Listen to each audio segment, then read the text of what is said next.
Hi, everyone. Welcome to Zodiac Zone. I am Melissa Marcum, an evolutionary vibrational astrologer. Wanted to say a couple of things that are happening this week. Looks pretty intensive in the astrology world. Tomorrow night, we're having a full moon in Taurus. And I've said this on other shows that full moons are great for a time to release something. And Taurus is an interesting sign because it's not only about our money, but about our self-worth. So when we think about that, it can be pretty complex. And I wrote down a couple of things that I wanted to share with you. Um, so here are some of the things that Taurus could represent: emotional clarity around security and stability. So if you're not feeling that, couple things that you can do is really go inside and say, where do I feel stable and secure?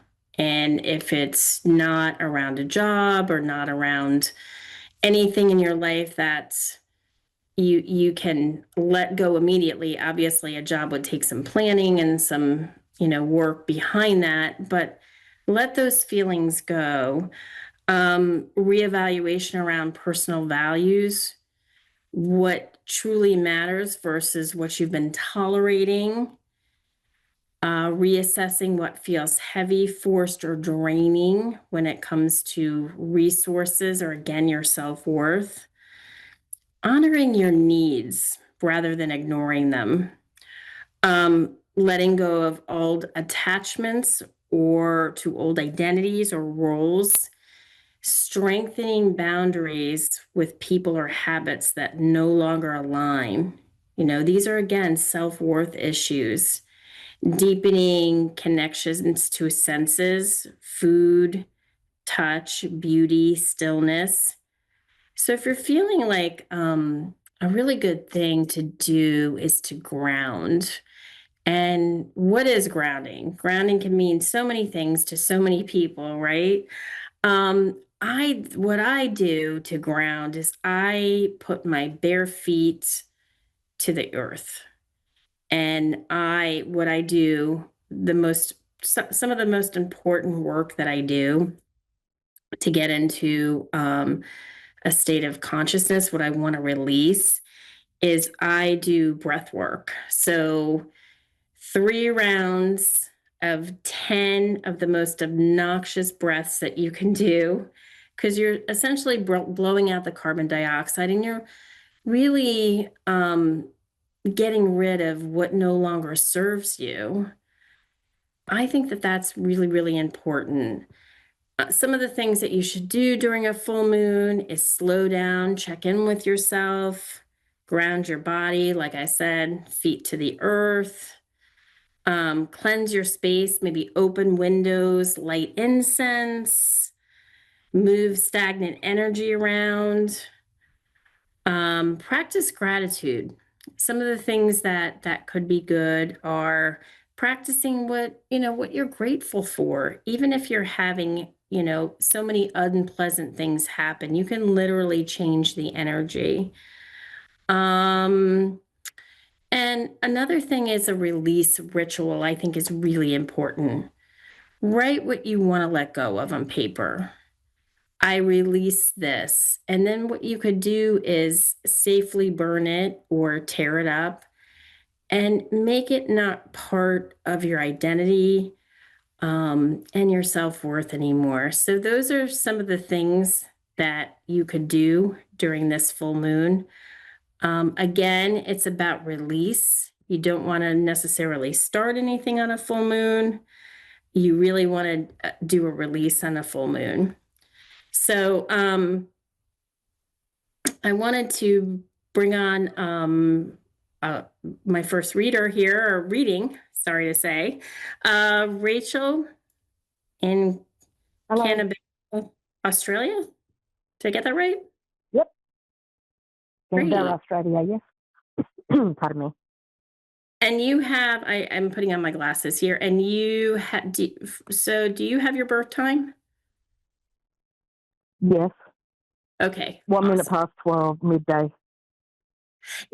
I always like to check in with people to make sure that they have their birth time, because a lot of times Yep, it's probably the most important thing when I'm looking at doing a mini yep, reading. Okay. yep. When were you born? Pardon? When were you born? The month, day, year? When? Hmm. Um, April 1980. April, what day was it? The 13th of April 1980. 1980. Got it. And the time that you were born? 1 minute past 12 at midday. So 12:01 p.m. Yep, Okay. And the place, the city is Sydney, in Australia. Sydney. Very. Let me see. Sydney. Yes, I can't spell Sydney today. Okay, got it. Sydney, Mhm. Australia. Okay. So I'm going to do a really quick reading here for you. I'm an evolutionary vibrational astrologer, so I'm going to look at something called the lunar nodes in your chart. Mhm. They're elliptical points in the sky. Yep, We all have them. And I'm going to say it in astrology, and then I'm going to interpret what it means. So your yep, south, you come from the south, it's the south node to the north node. South energy is the past, karmic, and we're trying to get to this future north node energy. So your south node is an Aquarius in the eighth house of Scorpio, and your north node is in Leo in the second house of Taurus, which is really great for you since tomorrow we have a full moon in Taurus. And I'm just looking at any other areas where you have Taurus. Okay, I see Taurus as part of your 11th house. So, a couple of things I want to tell you. I want to say that South nodes in Aquarius are typically, they do things because it's expected of them and not necessarily what they find always pleasure in. So they tend to make goals for things. They tend to try to keep up with the collective of whatever situation that is. yep. What I really think your purpose is in this lifetime is you came here to build something, and it has Mhm. to be heart-centered, something that you love and feel passionately drawn to. I think that's where you're going to find your highest vibration, and you're going to find, this is what you love. You have to do something that you Yeah, love. That's really, really important to you. And it really is in how you make money, and also to more or less to solidify your self-worth internally. That's yep, really, really important for you to do. And I would say on this Taurus full moon, if I'm looking exactly what rules Taurus for you as your 11th house. So I would say 11th house is groups of people, it's friends, it's our hopes and dreams. And I would say for you, it's really important for you to release maybe people that don't share your thoughts, or who are no longer, you know, good for you. And maybe yeah. and There's a lot maybe of those lately. yeah, I think that's Mhm. really important. And maybe and find the groups that find your tribe, so to speak, Yep, something that makes you feel that you love, and whatever your passions are, and that's where you need to be. I think that if yep, so what I would do is I would, write all whatever you feel, whatever what I just said means to you, and put it on a piece of paper and let it go. Let it go. yep. And again, Actually, I have been writing. Like, I've got this journal, I do writing. Mhm. Yeah, I think that's really Mm, important for but you. yeah, And I would say too, don't be afraid to dream and go after what you desire in your heart because I think that it's there. It's just you have to believe it. It's like everything else. We just oh, have to believe whatever yeah, whatever is in and that we can do it because we're really manifesting our chart. It's not the yep, chart telling you what to do. It's what's inside and it's in your chart. So it's the energy in your chart.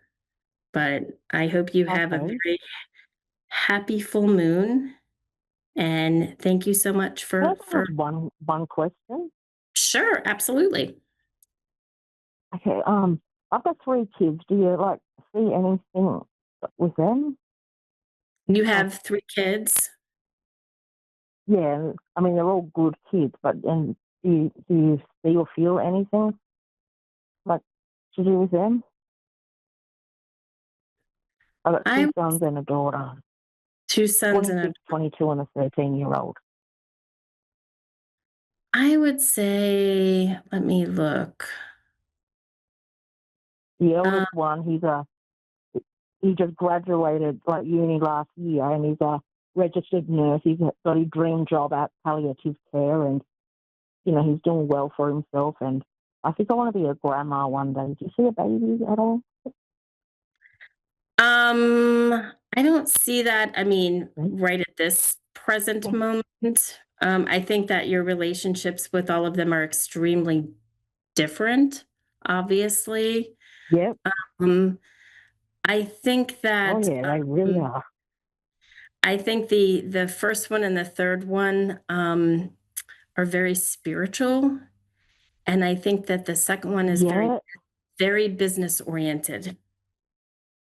That's what I. Oh, it's like the two, like the oldest one and the youngest one. So my eldest son and my daughter's the youngest, and they're Mhm, they're exactly the same. And my middle mhm. child, he's 22 and he's totally different. Like he doesn't swear. He's never had a cigarette. He's never had alcohol. Like nothing. That Yep, well, not that my 13-year-old has, but she swears a lot, and so does my eldest son.